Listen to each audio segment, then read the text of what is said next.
habíamos llegado hasta la iglesia de Tiátira. Habíamos visto que en la iglesia de Tiátira se conocía, se reconocía bíblicamente como la iglesia de Jezabel. Y hicimos alguna exposición sobre lo que esto quería decir, lo que esto manifestaba a la luz de la reina Jezabel. Continuando con este desarrollo, hoy vamos a abordar el tema de la iglesia de Sardis, conocida como la iglesia de los muertos vivientes, y la iglesia de Filadelfia, que era destacada como la pequeña iglesia que puede. Dentro de todos estos desarrollos que hemos venido dando, creo que hemos podido identificarnos con alguna de ellas.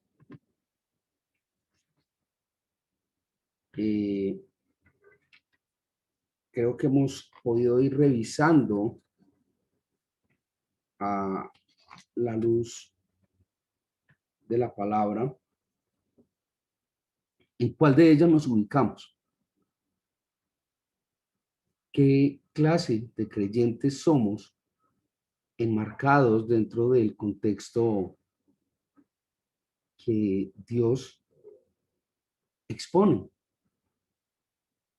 Y podemos hacer una abstracción nuestra para clasificarnos. Y cuando logramos establecer a qué iglesia nos parecemos, entonces ya podemos establecer dónde debemos generar un mayor compromiso para con Dios y poder desarrollar así una relación íntima, personal con Él. Continuando con nuestra exposición, la iglesia de Sardis, como les decía, era conocida como la iglesia de los muertos vivientes o de los muertos en vida.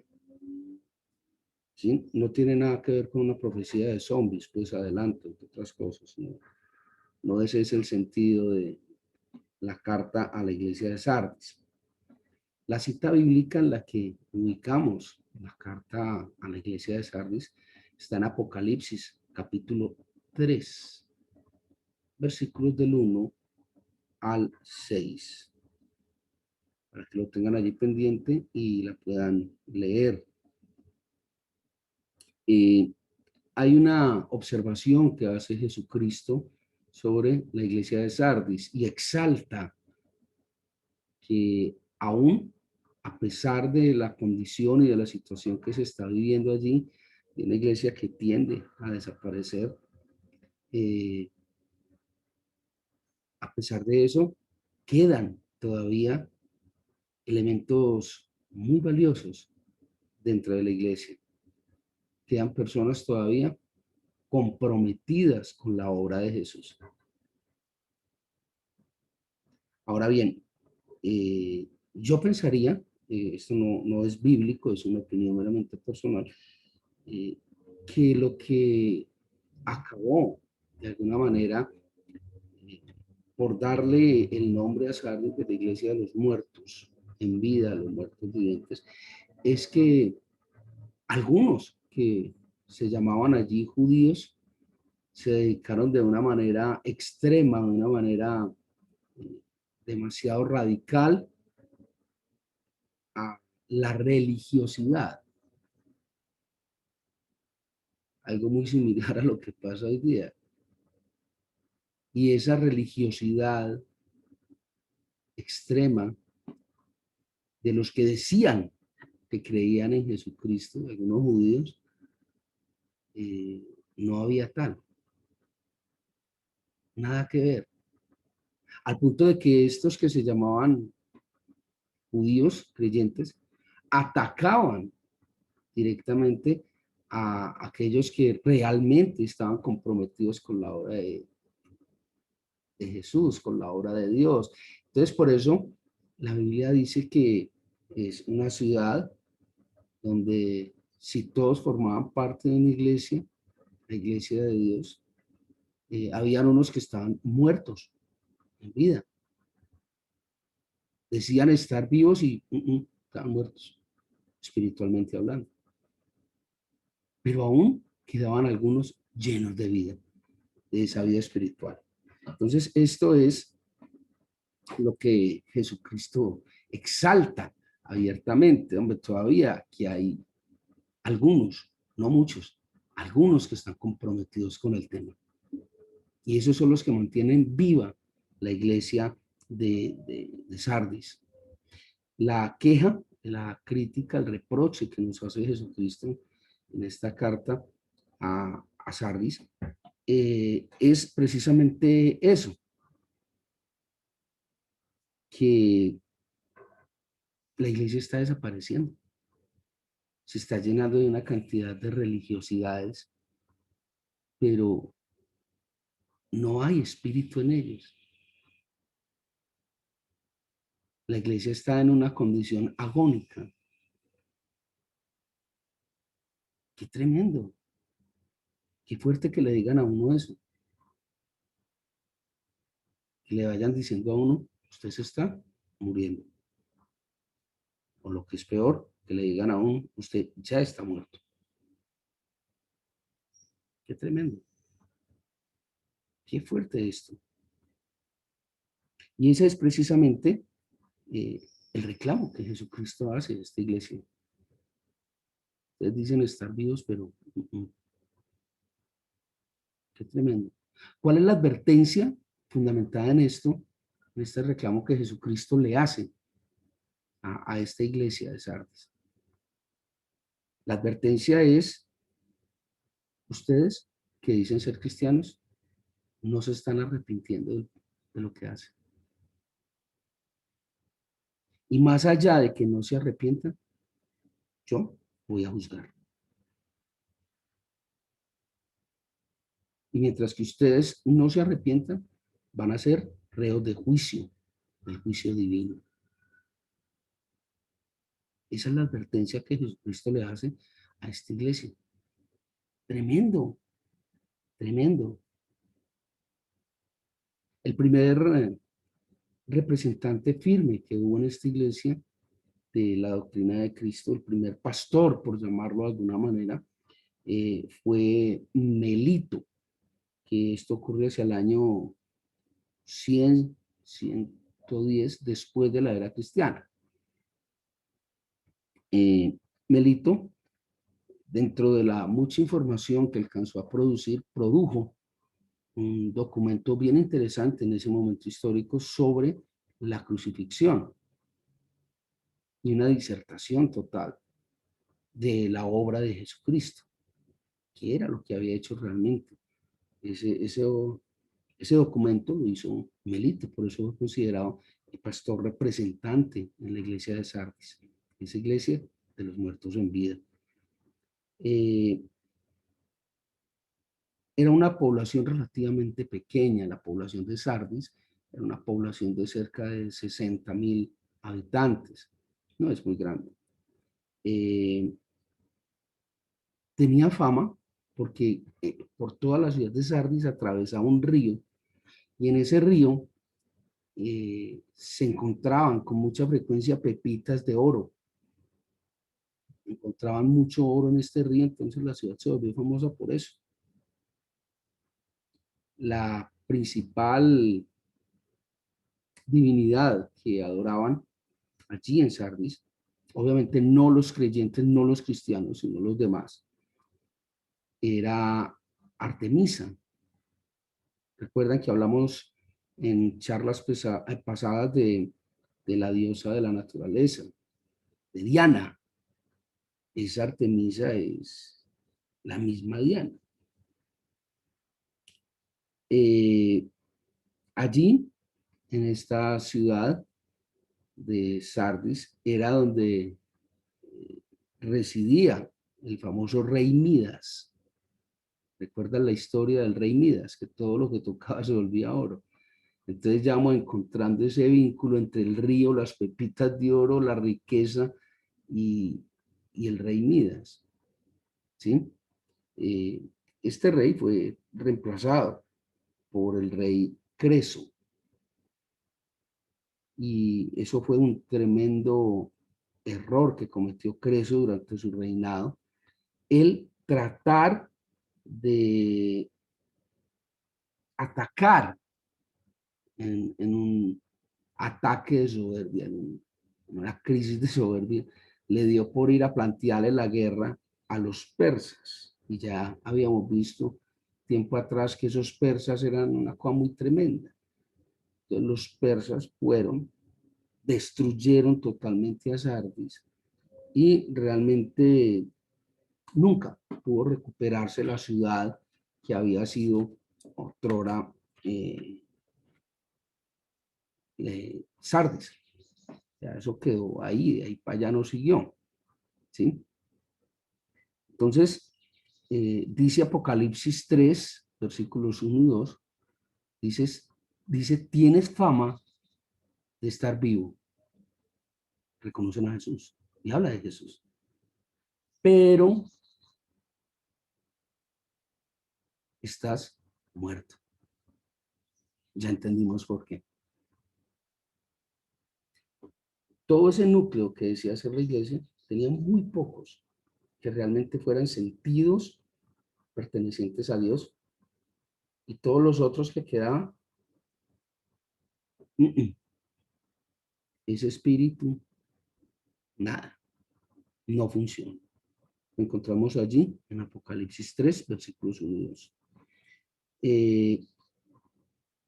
Hay un juicio que Jesucristo hace, allí lo encontramos luego el versículo 2, donde dice, porque no he hallado tus obras perfectas delante de Dios. No está diciendo que no hicieron obras, que no había manifestación. Ojo con el reclamo tan tremendo que Jesucristo le está haciendo a esta iglesia de Sardis.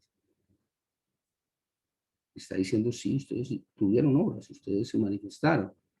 Lo que pasa es que la forma en que se manifestaron no fue hallada perfecta a los ojos de Dios. O sea, les faltó el centavo para el peso. No alcanzaron ese nivel que se requería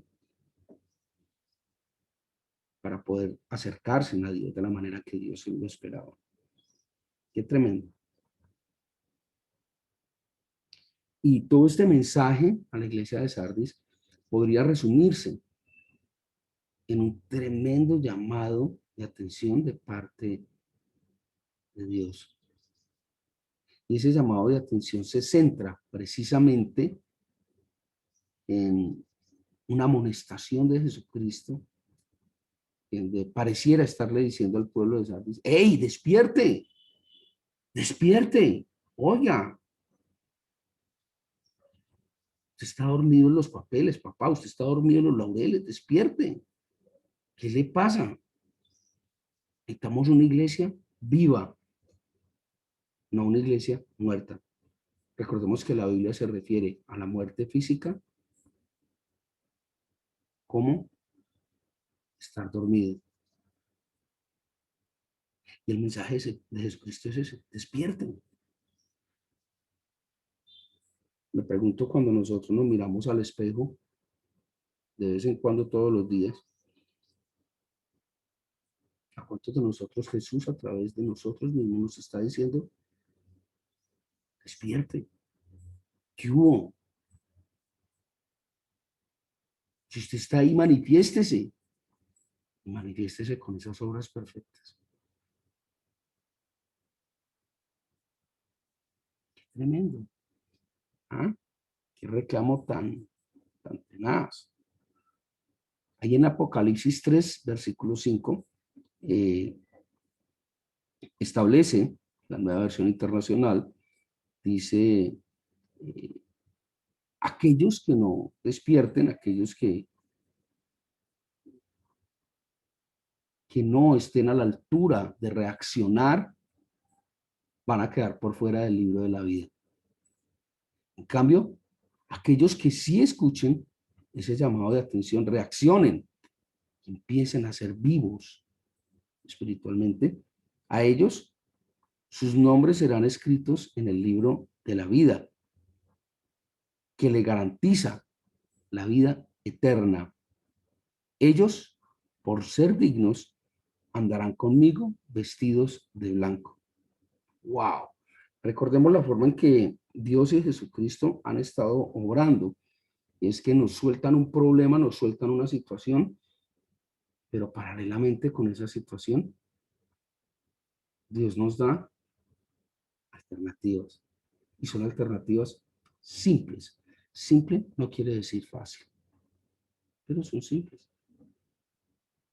En este caso nos está diciendo, la iglesia de Sardis era una iglesia llena de muertos vivientes, muertos en vida. Instrucción de Jesucristo, despierte, deje de estar muerto. Y si hace eso, entonces usted caminará con él vestido en túnicas blancas. Y su nombre quedará allí inscrito en el libro de la vida. ¡Qué tremendo! ¿Mm? ¿Qué le podría estar faltando a uno? Miren que todo lo que hemos visto, las situaciones de pecado, las situaciones de idolatría, cualquiera de estas situaciones que hemos estado viendo en torno a nuestra fe, eh, Dios inmediatamente nos da una herramienta para poder vencerla, para poder hacer el cambio. El punto es, ¿por qué no lo hemos hecho? ¿Hasta cuándo nos vamos a seguir escondiendo en la iniquidad y la concupiscencia? ¿Mm? ¿Hasta cuándo vamos a decir errare humane est? ¿Hasta cuándo vamos a decir la carne es débil? ¿Hasta cuándo? Tremendo. Wow, qué tremendo. Qué fuerte todo esto. Es muy probable que este mensaje de recuperación que Dios nos hace a través de Jesucristo, referente a caminar con Él en vestido de túnicas blancas, el color sí importa, haga referencia a, a la pureza. En el antiguo pueblo judío, estas túnicas blancas hacían referencia era a una pureza espiritual, a un tema de, de que así viste Dios. Y eso entra perpendicularmente al tema de vosotros ser perfectos, como perfecto vuestro Padre que está en los cielos. ¿Por qué? Porque a través de la escritura, a través de la palabra de Dios, se menciona que Dios viste de túnicas blancas. Y para esto encontramos citas, por ejemplo, Daniel 7:9, que creo que ya lo habíamos visto. Los ángeles visten de blanco, lo encontramos en Hechos 1:10. Jesucristo mismo y algunos de los santos en la transfiguración en el Monte de los Olivos viste de blanco, tienen un hálito blanco. Entonces ese blanco tiene una importancia trascendente, lo encontramos allí en Mateo 17:2. De manera que como hemos venido diciendo, esta reflexión es para mirarnos al espejo y permitirle a Dios, a Jesucristo, que hable a nosotros. Nos preguntemos si estamos siendo unos muertos vivientes o si por el contrario estamos a la altura de podernos llamar vivos, si nuestra túnica es blanca o es rosadita o es roja o es granate o es negra.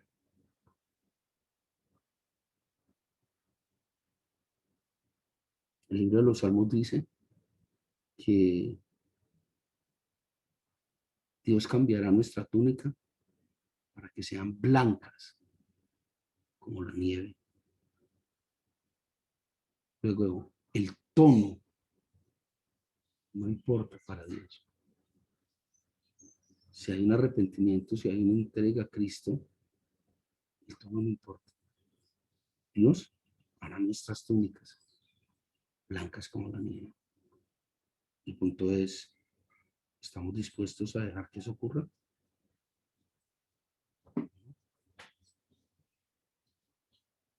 Es un punto sobre el que creo que debemos reflexionar muy seriamente, muy sensatamente.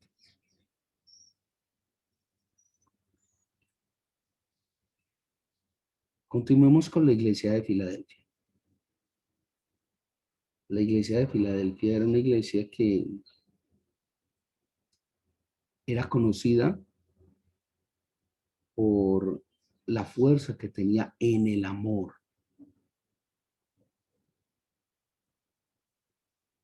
Era conocida como la iglesia que podía en virtud del amor. Filadelfia viene de dos palabras. La palabra fileos, que quiere decir amor, y la palabra adelphos. Fileo, adelfo, Filadelfia. Adelfo quiere decir hermano. O sea, un amor fraternal entre hermanos. Y esto se debe a que la iglesia de Filadelfia era reinada por dos hermanos. Y esos dos hermanos, uno cuando murió fue reemplazado por el otro. Y eran unos hermanos que, dice la historia, que se querían tremendamente y ese amor eh, era referente para todos los habitantes. Recordemos lo que dice la epístola Paulina. De todo esto queda el amor, la fe y la esperanza. Pero el más importante es el amor. Recordemos el libro de Hebreos que nos dice que el amor todo lo puede, que el amor no se cansa, el amor no deja de ser,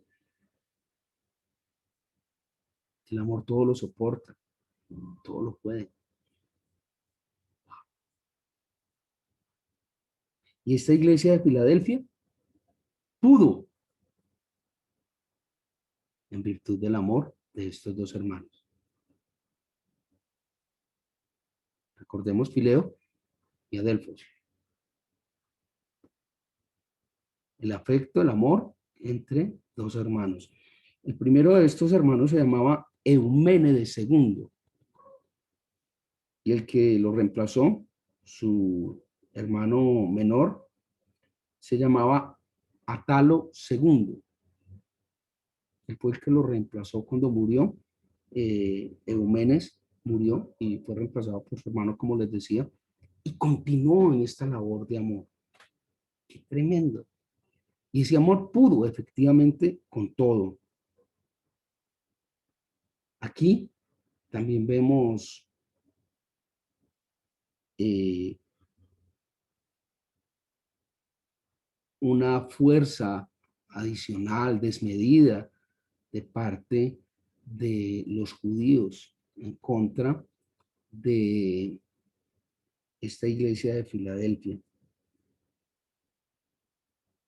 Vemos unas agresiones muy fuertes de parte de algunos judíos extremistas. Recordemos que el Sanedrín estaba conformado por el sumo sacerdote. Ya vamos viendo cómo encaja todo esto en esa religiosidad que hablábamos hace un momento de la iglesia de Sardis y cómo esto se convirtió en una tremenda enfermedad. ¿Qué diferencia tenía Filadelfia respecto a la iglesia de Sardis? Que era la situación contraria. Sardis, iglesia, muy poquitos a la altura de lo que Dios esperaba, muchísimos por debajo viviendo en religiosidad. La iglesia de Filadelfia era al revés. muchos creciendo en pos del amor y respeto, amparados en Dios. Algunos judíos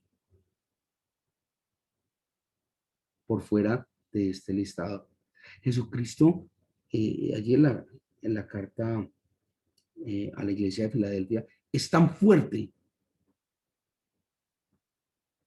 es tan radical en este planteamiento, que aquí es donde está esa famosa frase de, de Apocalipsis 3:9, donde Jesucristo llama a estas sinagogas, a estos templos de alta religiosidad de esos judíos, los llama sinagogas de Satanás. Sinagogas de Satanás. Qué tremendo. Y ahí es cuando Jesucristo lanza este juicio. Apocalipsis 3:9, cuando le dice, mentirosos, ustedes dicen ser judíos y no lo son.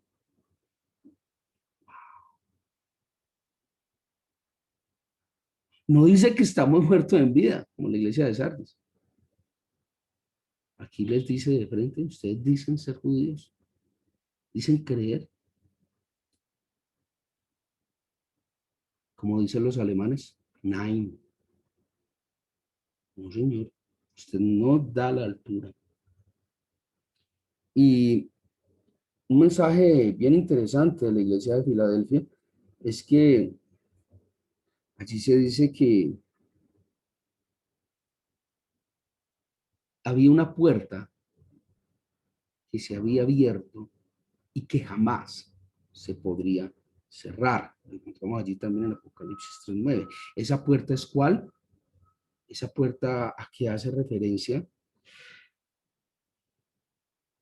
Básicamente, en la palabra se puede entender que esta puerta es la fuerza del amor que Jesucristo mismo le da a aquellos creyentes legítimos de la iglesia de Filadelfia. Jesucristo les abrió una posibilidad, les abrió una puerta dentro del contexto de la fe, que esa puerta nadie le iba a cerrar, nadie va a destruir esa iglesia fundamentada en el amor. Y eso, muy posiblemente, tiene su asidero en Juan 3:16. Dios es un Dios de amor.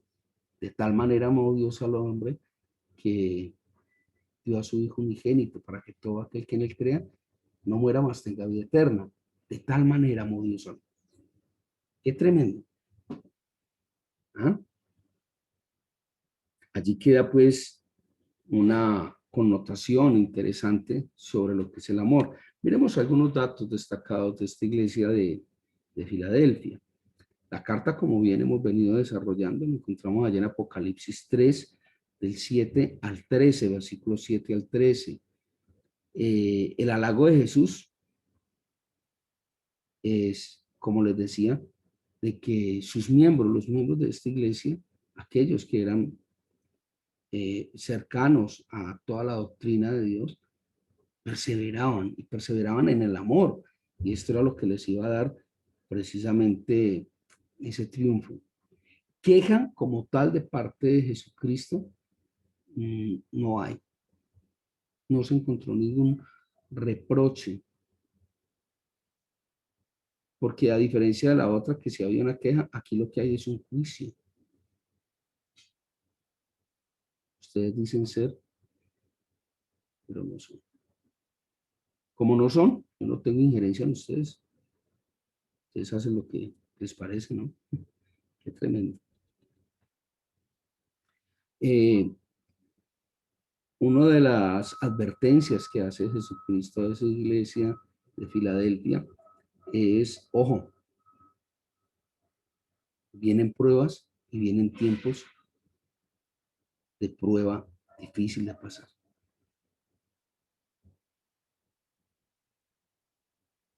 Ojo. Pero ustedes si mantienen la fe, mantienen el amor, no tienen problema, van a pasar la prueba. Entonces esa advertencia es la que hace Jesucristo a esta iglesia de Filadelfia.